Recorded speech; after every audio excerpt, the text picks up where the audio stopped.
Welcome eight physics learner platform. आज जिस topic को हम डिस्कस करेंगे वो है हमारा फ्रॉनहोफर डिफ्रैक्शन। प्रीवियस लेक्चर में हम लोगों ने फ्रॉनहोफर डिफ्रैक्शन क्या होता है और उसका एक बहुत इंपॉर्टेंट एप्लीकेशन था diffraction due to single slit, उसको हमने डिटेल में कर लिया था और हमने वहाँ पर ये देख लिया था कि इस diffraction due to single slit के कारण हमें किस प्रकार का पैटर्न मिलता है। होपफुली वो लेक्चर काफ़ी बड़ा था लेकिन आपको समझ में आ गया होगा।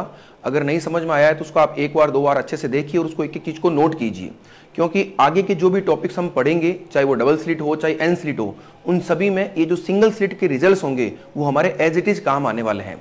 तो जिन चीज़ों को मैंने वहाँ पर इंपॉर्टेंट बताया था, जिन फॉर्मूलाज को, जिन एक्सप्रेशन को, वो सब आपको एज इट इज याद होने चाहिए ताकि हम आगे के टॉपिक्स में उनका एज इट इज यूज कर सकें।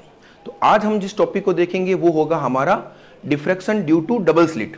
जिस तरह से आपने देखा था कि कोई एक आपके पास ऑब्स्टेकल था, उसमें से अगर किसी एक छोटे से पार्ट को आपने रिमूव कर दिया तो एक प्रकार का क्या बन गया, एक द्वारक बन गया जिसको हमने कहा था सिंगल स्लिट। उसी प्रकार से आप अगर उस ऑब्स्टेकल को दो जगहों से कट करते हो तो उससे जो आपको मिलेगा वो क्या मिलेगा, डबल स्लिट मिलेगा। कैसे देख लीजिए आप एक बार। सपोज कीजिए इस प्रकार की कोई आपके पास सिचुएशन थी, सॉरी एक मिनट, ऐसी सिचुएशन हो, अगर देखो ये पहले तो केवल क्या था, इतना ही था, तो ये सिंगल स्लिट थी। अब यहां भी ओपनिंग है, यहां भी ओपनिंग है, तो इस प्रकार का जो अरेंजमेंट होता है वो आपका कहलाता है डबल स्लिट। ठीक है, तो यहां पर भी ठीक वही होगा। यहां से आपके क्या कहते हैं, वेव फ्रंट आएगा, फिर यहां से डिफ्रैक्टेड होगा, फिर हमें पर्दे पर क्या मिलेगा, रिजल्टेंट मिलेगा। यहां एक बेनिफिट हमें बहुत अच्छा ये मिलेगा कि जो आपने सिंगल स्लिट में रिजल्ट्स निकाले हैं वो एज इट इज यहां पर काम आ जाएंगे। तो सबसे पहले उस डायग्राम को आप देखिए एक बार, मैंने पूरा बना रखा है। ये देखिए, ये आपकी एक सिंगल स्लिट है और ये दूसरी स्लिट है।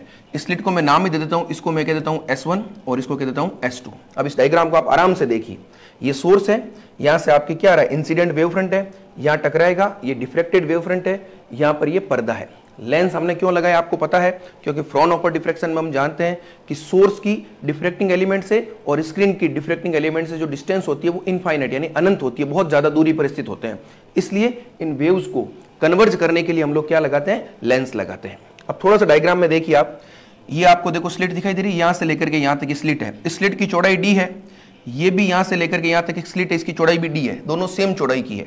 और ये मैंने e लिखा है, e क्या है, यहां से लेकर के यहां तक की डिस्टेंस, यानी जहां स्लिट ये खत्म हो रही है, जहां से ये शुरू हो रही है, उसके बीच की डिस्टेंस को स्मॉल e लिखा है।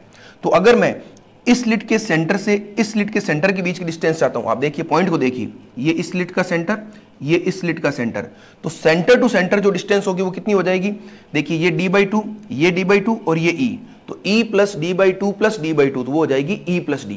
तो याद रखना ये टर्म यहां पर e प्लस d बार बार काम आने वाला है। यहां पर हम सेंटर टू सेंटर डिस्टेंस को क्या करेंगे, कवर करेंगे। तो e प्लस d क्या हो गया, सेंटर टू सेंटर डिस्टेंस।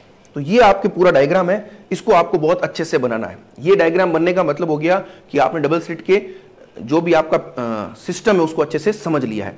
अब हम क्या करेंगे, तरीका हमारा वही रहेगा, ये जब तरंगे आगे बढ़ेगी तो इनमें क्या होगा, एक प्रकार का अध्यारोपण होगा और हमें एक पैटर्न मिल जाएगा, हमें एक रिजल्टेंट मिल जाएगा। तो रिजल्टेंट कैसे मिलेगा उसको भी आप देखिए। यहां पर मैंने जो कुछ भी डायग्राम बनाया है उसके बारे में कुछ लिखा है, वो भी आप नोट कीजिएगा। देखो मैंने क्या लिखा है, माना समान चौड़ाई d की दो स्लिटें हैं जिनके केंद्रों के बीच की दूरी centre to centre distance e plus d है। स्रोत से प्राप्त समतल तरंगाग्र जब इन स्लिटों पर लंबवत आपतित होता है तो इन स्लिटों का प्रत्येक बिंदु द्वितीयक तरंगिकाओं के लिए स्रोत की भांति कार्य करता है। बताइए था आपको, यहां से निकलने वाली तरंगों में अध्यारोपण से हमें परिणामी तीव्रता वितरण प्रतिरूप प्राप्त होता है। जब उनमें अध्यारोपण होगा तो स्क्रीन पर आपको क्या मिलेगा, एक रिजल्टेंट पैटर्न मिलेगा।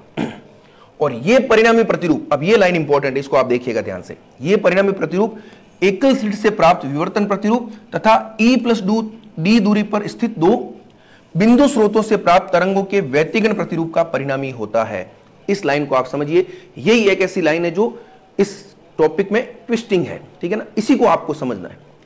आपने जब सिंगल स्लिट पढ़ा था तो वहां पर तो आपने सीधा सीधा देख लिया था, तरंगे जा रही है, ठीक है, उनमें सुपर इंपोजिशन हो रहा है, आपको एक पैटर्न मिल रहा है। यहां पर अब क्या होगा, देखो यहां पर आप सिचुएशन समझिएगा। मैंने एक नया डायग्राम और बनाया, उसको आप समझिए, देखो उससे समझ में आएगा। देखो यही डायग्राम है, ये एक सिंगल, ये स्लिट S1 है, ये S2 है। अब इस S1 के कारण जो तरंगे विवर्तित होगी, मैंने कह दिया उन सभी का परिणामी क्या है, R है। परिणामी आयाम क्या है, आर है। याद रखना ये जो मैंने सिंगल लाइन बनाई है वो क्या है, इस स्लिट के कारण जो भी हमें रिजल्टेंट मिलेगा और उस रिजल्टेंट को हम एकल स्लिट में निकाल चुके हैं, वो आपको याद रखना है एज इट इज, ठीक है। उसी प्रकार से ये क्या है, इस डबल स्लिट के, इस दूसरे स्लिट के कारण निकलने वाला परिणामी है। अब होगा क्या, ये दोनों आगे बढ़ेगी, इसका परिणामी और इसका परिणामी, इन दोनों में आगे क्या होगा, सुपर इंपोजिशन होगा। जब इन दोनों में सुपर इंपोजिशन होगा तो हमें एक नया रिजल्टेंट मिलेगा, वो रिजल्टेंट ही आपका डबल स्लिट के कारण क्या हो जाएगा, स्क्रीन पर प्राप्त होने वाला रिजल्टेंट हो जाएगा। तो यहां पर दो चीजें हैं, क्या क्या है, सबसे पहले तो आपको एकल स्लिट के कारण क्या मिल रहा है, विवर्तन प्रतिरूप मिल रहा है, ठीक है, ये रहा, ये रिजल्टेंट क्या है, एकल स्लिट के कारण है। फिर अब एक तरह से देखिए, यहां से कोई तरंग निकल रही है तो ये एक तरह से स्रोत हो गया, यहां से भी एक तरंग निकली है, ये भी एक स्रोत हो गया, और ये दोनों स्रोत कितनी दूरी पर स्थित है, E + D दूरी पर स्थित है। तो यहां पर दो चीजें हैं, एक तो एकल स्लिट के कारण विवर्तन और E + D दूरी पर स्थित दो स्रोतों से निकलने वाली तरंगों में आगे क्या हो रहा है, अध्यारोपण हो रहा है, और इस प्रकार के अध्यारोपण को हम कहते हैं व्यतिकरण। तो यहां पर दोनों ही चीज हो रही है, विवर्तन पद भी मिलेगा और व्यतिकरण पद भी मिलेगा। बहुत इंपॉर्टेंट चीज, आप इसको ध्यान से देखिएगा। ये रिजल्टेंट विवर्तन के कारण, ये रिजल्टेंट विवर्तन के कारण, जब इन दोनों रिजल्टेंट में आगे सुपर इंपोजिशन होगा तो हमें एक नया रिजल्टेंट मिलेगा जो इंटरफेरेंस के कारण होगा। और टोटल स्क्रीन पर जो आपको फाइनली रिजल्टेंट मिलेगा वो डिफ्रेक्शन यानी विवर्तन के कारण भी होगा और इंटरफेरेंस यानी व्यतिकरण के कारण भी होगा। तो अब देखिए, इसको मैं एक बार और अच्छे से बता देता हूं। तो आपने जो पीछे लाइन लिखी है ना, देखो ये वाली, ये लाइन समझ में आ गई होगी। सबसे इंपॉर्टेंट लाइन ये देखो, यह परिणामी प्रतिरूप एकल स्लिट से प्राप्त विवर्तन प्रतिरूप, आपने देख लिया, जो आर आर आपको आयाम मिल रहा है वो एकल स्लिट के कारण है, तथा E + D दूरी पर स्थित दो बिंदु स्रोत आपने देख लिया से प्राप्त तरंगों, वो जो एक तरंग जा रही है आर आयाम की और दूसरी तरंग जा रही है आर आयाम की, उनमें क्या होगा, अध्यारोपण होगा। उनमें अध्यारोपण होगा तो आपको क्या मिलेगा, व्यतिकरण प्रतिरूप मिलेगा। तो आगे जब हम मैथमेटिकल एक्सप्रेशन निकालेंगे, अभी आप देखोगे खुद आपको दो टर्म मिलेंगे, एक मिलेगा विवर्तन के कारण और दूसरा मिलेगा व्यतिकरण के कारण, ठीक है।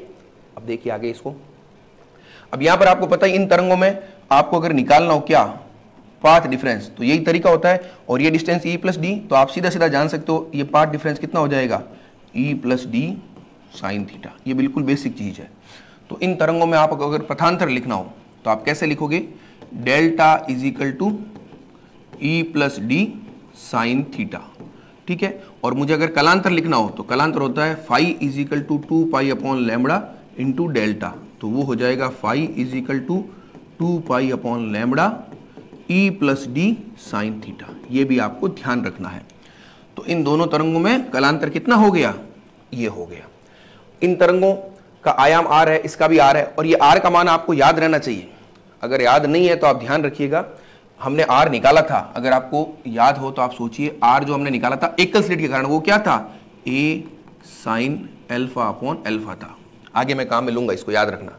अब ये तो आयाम है इन तरंगों का, अगर मुझे इन तरंगों का विस्थापन लिखना हो y1, तो वो क्या हो जाएगा, r sin ωt, एक r sin ωt हो गया, और दूसरे का हो जाएगा y2, क्या y2 हो जाएगा, आयाम सेम रहेगा r, लेकिन यहां पर कला में कुछ क्या आ जाएगा, कलांतर आ जाएगा। वो क्या होगा, आप देखिए एक बार, वो हो जाएगा ωt - φ, ठीक है। ये आप ध्यान रखिएगा, क्योंकि हमने φ निकाल लिया, ये φ क्या है, इन दोनों तरंगों में कलांतर, तो ये y1 और ये y2 आपके काम का केवल आयाम है, क्योंकि अगर हमें तीव्रता निकालनी है तो तीव्रता क्या होती है, आयाम का स्क्वायर होती है।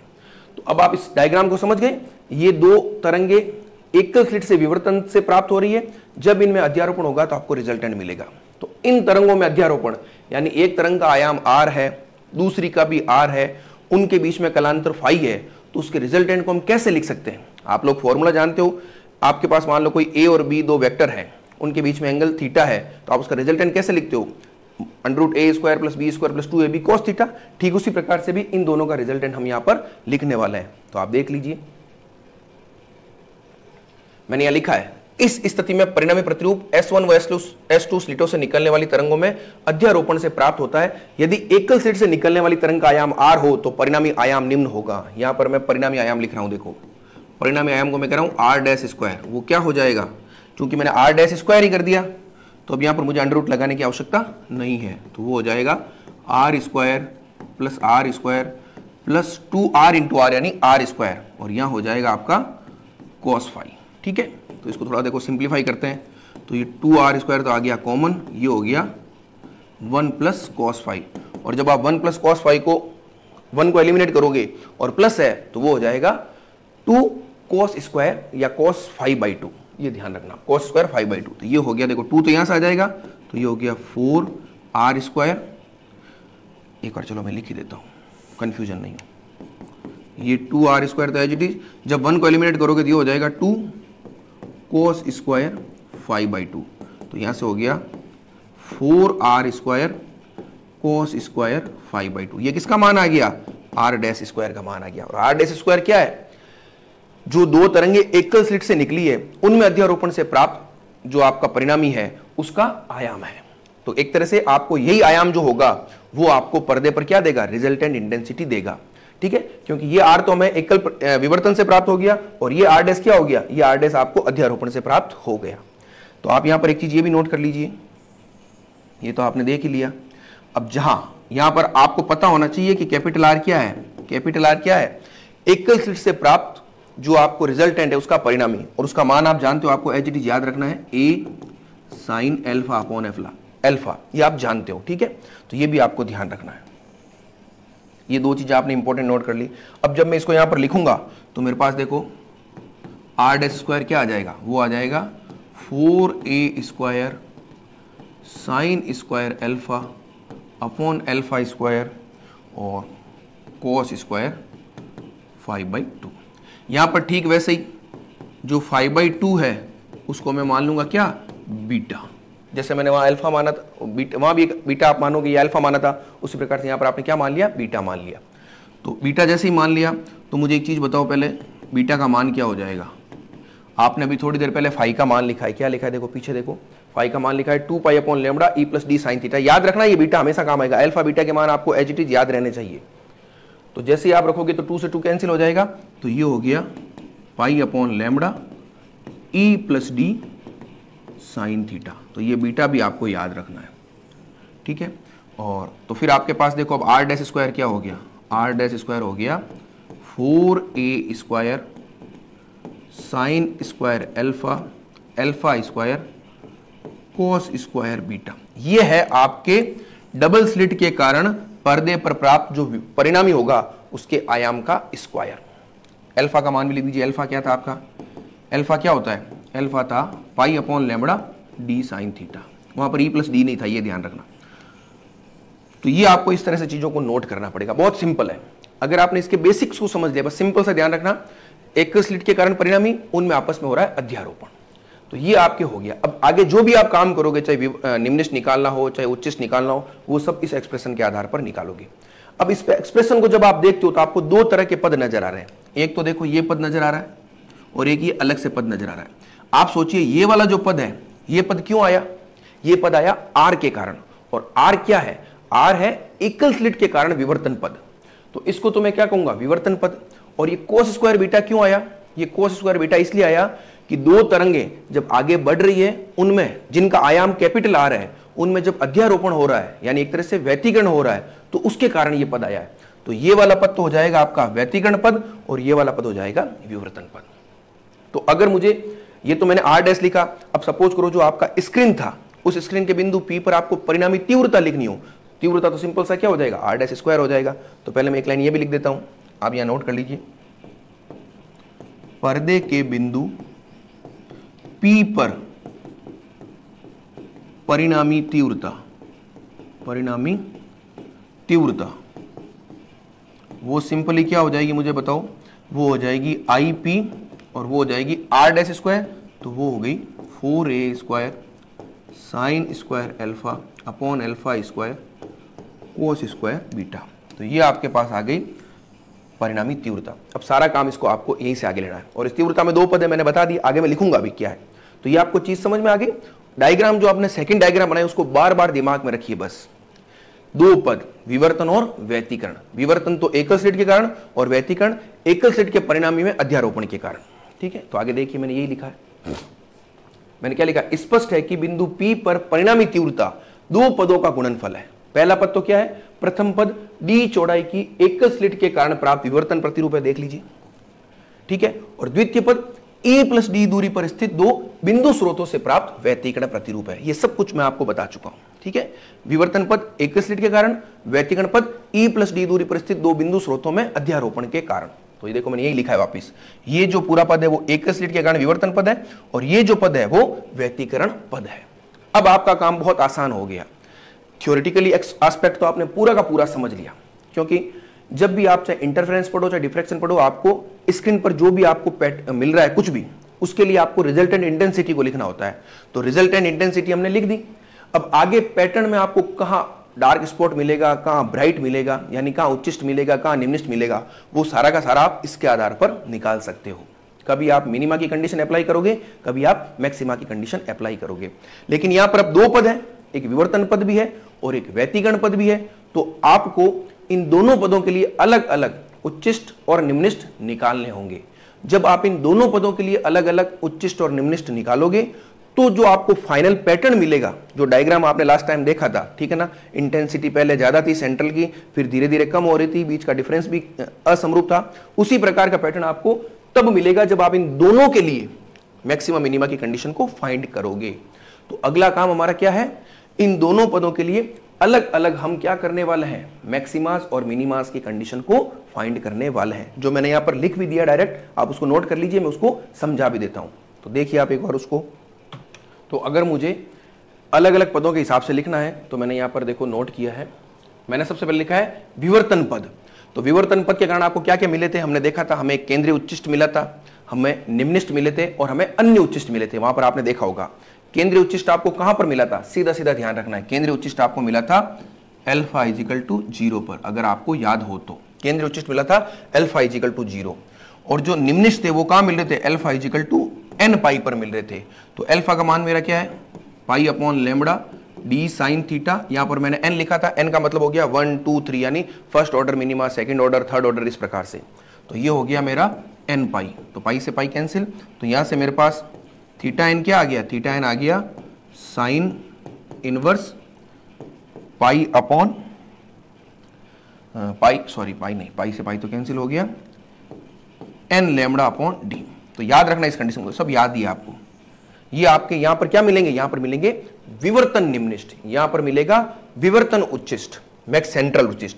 और अदर मैक्सिमा आपने निकाले थे वो क्या थे, अल्फा 0 थे और वो n प्लस हाफ पाई के बराबर थे। हालांकि इनका कोई ज्यादा रोल नहीं है, काम में जो चीज आएगी समझने के लिए वो एक तो आपके ये होगी और एक ये है, इसका भी ज्यादा रोल नहीं है। मेन रोल क्या रहेगा, इसका रहेगा, उस पैटर्न को समझने के लिए। तो ये सारे के सारे मैंने कंडीशंस किसके लिए लिख दी, विवर्तन पद के कारण लिख दिए। ये आपको एज इट इज याद रखनी, अब यहाँ पर निकालने की आवश्यकता नहीं है उनको, ठीक है, आपने सिंगल स्लिट में निकाल रखा है पूरा, ये जो निकाला था ना पूरा कैलकुलेशन करके ग्राफ विधि से, यहाँ पर आपको ग्राफ विधि अप्लाई नहीं करनी है। ओके, अब ये तो हो गया विवर्तन पद। अब हम देखते हैं व्यतिकरण पद। तो ये लीजिए व्यतिकरण पद, तो व्यतिकरण पद में भी आपको क्या मिलेंगे, उच्चिष्ट मिलेंगे और निम्निष्ट मिलेंगे। तो व्यतिकरण पद में उच्चिष्ट कब मिलेंगे आपको, तो उच्चिष्ट मिलेंगे, देखो व्यतिकरण पद में मेन रोल किसका है, कोस स्क्वायर बीटा का है। तो जब इसका मान 1 होगा तो आपको उच्चिष्ट मिल जाएगा, और इसका मान 1 कब होगा, जब बीटा आपका क्या होगा, कोई m पाई होगा, जहां m क्या हो जाएगा आपका, m हो जाएगा 0 1 2 3 इस तरह से। क्योंकि आप रखिए 0 रखोगे कोस 0 भी 1, पाई चूंकि स्क्वायर है होता तो कोस पाई -1 है, लेकिन स्क्वायर के कारण वो भी +1, 2 पाई 1, 3 पाई -1, लेकिन स्क्वायर के कारण +1। तो इस कंडीशन पर आपको क्या मिल जाएगा, व्यतिकरण पद के कारण मैक्सिमा मिल जाएगा। और बीटा का मान अभी आपने निकाला था, क्या था, पाई अपॉन लैम्बडा ई प्लस डी साइन थीटा। अब यहां पर मैं m लिख रहा हूं, m का मतलब first order interference maxima, second m अगर 1 होगा तो, ठीक है, और ये आपका 0 होगा तो 1 होगा तो सेकंड ऑर्डर, 2 होगा तो थर्ड ऑर्डर, इस प्रकार से। तो ये आपके हो गया यहां पर पाई। तो इसको अब आप देखिए, इसको मैं ऐसा लिख सकता हूं, थीटा m, थीटा m क्या हो गया मेरा, साइन इनवर्स, एक minute, sine inverse m lambda, ये लैम्बडा इधर चला जाएगा, और e प्लस डी। सबसे इंपॉर्टेंट एक्सप्रेशन है ये, एक थीटा n का और एक थीटा m का। इन दोनों एक्सप्रेशन के आधार पर ही आप पैटर्न को भी समझने वाले हो। निम्निष्ट के लिए तो सिंपल सी चीज है, cos square beta is equal to 0, और यहां से बीटा हो जाएगा आपका m प्लस हाफ पाई, ठीक है ना। ये आपको ध्यान रखना, इसका कोई बहुत ज्यादा पूछने का या इसको लिखने का कोई औचित्य भी नहीं है। आपके लिए जो काम की चीज है वो ये वाली चीज है।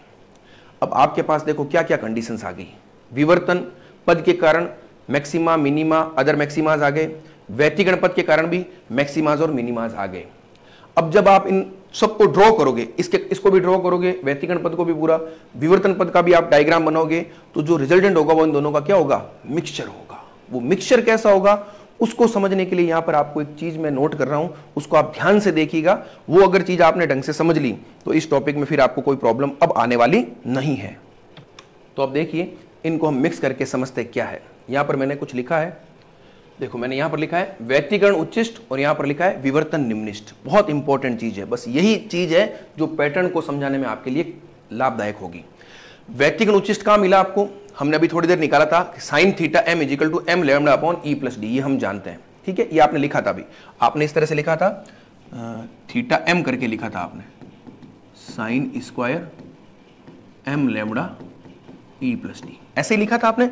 एम का मान था 0 1 2 3, ठीक है।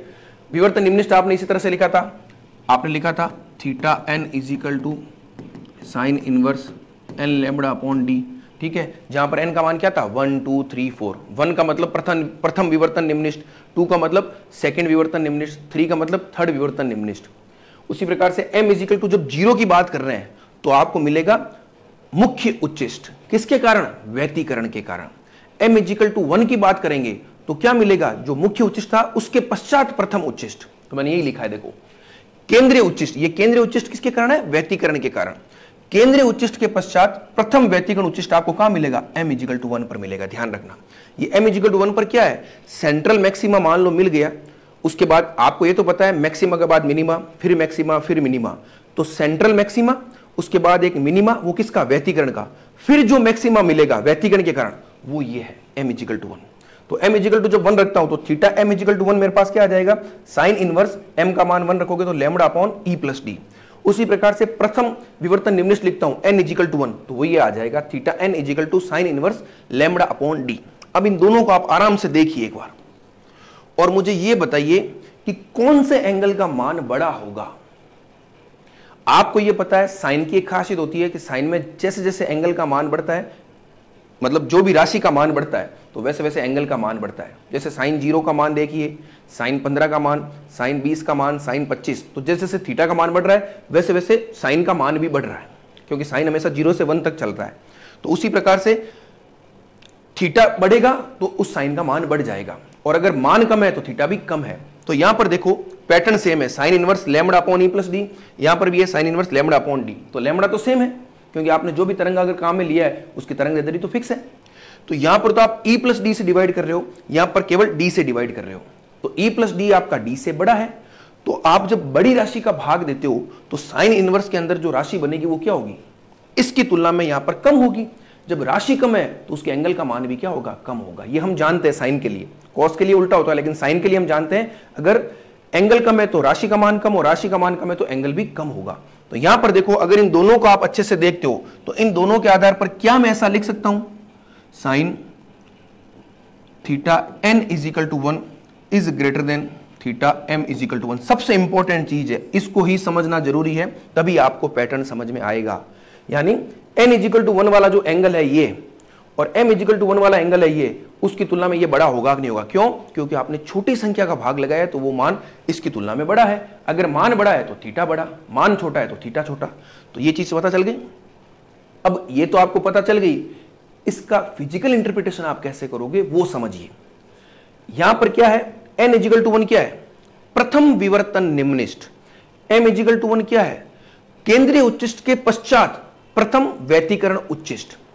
चूंकि व्यतिकरण उच्चिष्ट विवर्तन निम्निष्ठ से पहले ही प्राप्त हो जाएगा क्योंकि एंगल छोटा है, तो यहां पर हम एक लाइन लिखेंगे इस एक्सप्रेशन से, क्या लिखेंगे, स्पष्ट है कि प्रथम विवर्तन निम्निष्ठ से पूर्व कई सारे व्यतिकरण उच्चिष्ट प्राप्त हो जाते हैं। क्यों हो जाते हैं, क्योंकि व्यतिकरण उच्चिष्ट का एंगल क्या है, इसकी तुलना में छोटा है। उस लाइन को आप नोट कीजिए, सबसे इंपॉर्टेंट लाइन है। अतः स्पष्ट है कि प्रथम विवर्तन निम्निष्ठ से पूर्व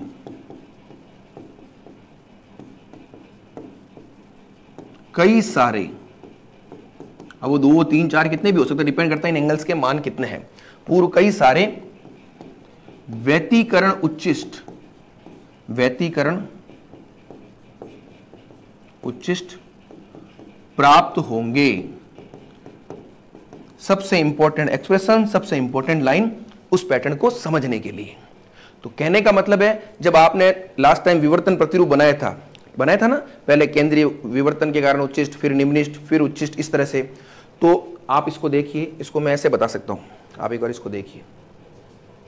जैसे आपने विवर्तन के कारण कल बनाया था, एक रफ डायग्राम है, फेयर मैंने आगे बना रखा है। विवर्तन के कारण आपने इस तरह से बनाया था, याद हो तो अगर, ठीक है, इस तरह से आपने बनाया था, विवर्तन के कारण बनाया था ना। ये आपका केंद्रीय उच्चिष्ट था, ये निम्निष्ट था, फिर ये अन्य उच्चिष्ट थे। तो ये तो था विवर्तन के कारण। अब व्यतिकरण के कारण भी तो डायग्राम बनेगा, तो व्यतिकरण के कारण भी बनेगा तो डायग्राम तो ऐसा ही होगा, वेव इस तरह से ही चलेगी। और आपको पता है कि ये हमारा क्या है, प्रथम विवर्तन निम्निष्ट है। क्या है? प्रथम विवर्तन निम्निष्ट। तो इससे पूर्व कई सारे व्यतिकरण उच्चिष्ट मिल जाएंगे। तो व्यतिकरण का जब मैं डायग्राम बनाऊंगा तो वो कैसा होगा, देखो ये सेंटर, इसको अलग पेन से ले लेता हूं एक बार। ये मान लीजिए व्यतिकरण के कारण बना रहा हूं, ये सेंट्रल मैक्सिमा, फिर ये फर्स्ट मैक्सिमा, फिर ये सेकंड मैक्सिमा, फिर ये थर्ड मैक्सिमा। ये सब किसके कारण है? ये व्यतिकरण के कारण है। और पहला विवर्तन निम्निष्ट आए उससे पहले देखो कई सारे क्या बन गए, व्यतिकरण उच्चिष्ट बन गए, क्योंकि हमने कंडीशन ही फाइंड कर ली कि theta n = 1 is greater than theta m = 1। यानी प्रथम विवर्तन निम्निष्ट जिस कोण पर मिलता है उसका मान प्रथम व्यतिकरण उच्चिष्ट जिस कोण पर मिलेगा उसकी तुलना में ज्यादा है। तो इसका मतलब हो गया कि जब आप प्रथम विवर्तन निम्निष्ट तक पहुंचोगे उससे पहले आपको कई सारे व्यतिकरण उच्चिष्ट मिल जाएंगे। तो ये इस प्रकार से डायग्राम है। सबसे इंपॉर्टेंट चीज है, ये बाहर वाला जो आपको दिख रहा है वो विवर्तन के कारण है, और जो अंदर वाले दिख रहे हैं वो व्यतिकरण के कारण है। बाकी ये पूरा पैटर्न इधर भी ऐसा ही चलेगा, इस वाले ब्लॉक में भी ऐसा ही चलेगा, ठीक है ना। कई सारे आपको व्यतिकरण उच्चिष्ट मिल जाएंगे। तो मेरी बात आप समझ गए। अब इसका आप देखिए, मैं डायग्राम बनाया मैंने, उसको आप नोट कीजिए। ये देखिए सबसे इंपॉर्टेंट चीज, ये मैंने सिस्टमेटिक बना दिया। ये व्हाइट कलर में जो दिख रहा है आपको वो है आपका व्यतिकरण के कारण, और ये जो इस वाले कलर में दिख रहा है रेडियम कलर, वो है आपका, सॉरी उल्टा बोल दिया, व्हाइट वाला तो है आपका विवर्तन के कारण, और ये जो रेडियम कलर दिखाई दे रहा है वो व्यतिकरण के कारण है। और जैसा कि मैंने आपको बताया कि जब यहां पर आपको क्या मिल रहा है, देखो यहां पर आपको मिल रहा है, मैं लिख देता हूं, यहां पर है फर्स्ट विवर्तन निम्निष्ट। तो आप खुद देख सकते हो, फर्स्ट विवर्तन निम्निष्ट तक पहुंचे उससे पहले आपको कई सारे क्या मिल गए, व्यतिकरण उच्चिष्ट मिल गए। तो ये है आपका पूरा का पूरा पैटर्न जो आपको ध्यान रखना है, ठीक है। तो ये चीज आप नोट करोगे। जब आपको डबल स्लिट एक्सपेरिमेंट का पूरा डेरिवेशन पूछा जाए तो वो सारे के सारे डायग्राम, वो सारे के सारे एक्सप्रेशन, और फाइनल में जो इंटेंसिटी डिस्ट्रीब्यूशन कर्व है, तीव्रता वितरण प्रतिरूप है, वो आपको इस तरह से बनाना है। आप चाहो तो यहाँ ये भी लिख सकते हो, ये व्हाइट वाला क्या है, ये व्हाइट वाला है, जितना इसको नामांकित कर सकते हो उतना कर दीजिए आप अपने हिसाब से। ये विवर्तन पद है, और ये वाला जो है आपका, ये वाला, ये आपका क्या है, ये आपका है व्यतिकरण पद। बाकी मैंने सब चीजें आगे डायग्राम आगे सब लिख दी, एक एक चीज को मैंने स्पष्ट रूप से लिख दिया है, तो आपको समझने में कोई प्रॉब्लम नहीं होगी। आपको ध्यान इतना रखना है, इसको कम से कम 2-3 बार आप ढंग से सुनोगे, समझोगे, तो ये डायग्राम समझ में आएगा। ये बड़ा जटिल सा लगता है, ये कोई सजावट के लिए मैंने इस तरह से नहीं बनाई, ये बनता ही ऐसा है। तो मेरे हिसाब से आपको ये चीज आसानी से समझ में आ गई होगी। अब यहां पर एक इंपॉर्टेंट चीज और है, मैं शब्द बोल देता हूं, क्या है, मिसिंग ऑर्डर। एक शब्द आएगा मिसिंग ऑर्डर, लुप्त श्रेणियां। मिसिंग ऑर्डर का क्या मतलब होता है उसको हमें समझना बहुत जरूरी है, क्योंकि बड़ा क्वेश्चन तो इस डेरिवेशन से हो जाएगा, लेकिन जो न्यूमेरिकल क्वेश्चंस आते हैं वो मिसिंग ऑर्डर एक टर्म आएगा, वो मिसिंग ऑर्डर क्या है उसको हम समझेंगे, और उसके आधार पर न्यूमेरिकल क्वेश्चन को सॉल्व करने का प्रयास करेंगे। लेकिन वो हम एक डिफरेंट लेक्चर में करेंगे, ताकि उसके लिए हम अलग से प्रैक्टिस कर सके, ये लेक्चर भी ज्यादा बड़ा ना हो। तो इस लेक्चर में हम लोगों ने डबल स्लिट के कारण डिफ्रैक्शन पैटर्न को कंप्लीटली समझ लिया है, ठीक है। अब हम एक काम करते हैं, इसका QR कोड जनरेट कर लेते हैं ताकि हमारा काम आसानी से हो जाए। तो ये इसका QR कोड है, हमेशा की तरह इसको आप सेव कर लीजिए, जिससे आपको पैनल PDF के रूप में नोट्स मिल जाएंगे, ठीक है। तो अब नेक्स्ट लेक्चर में हम और नए टॉपिक को डिस्कस करेंगे। Thank you.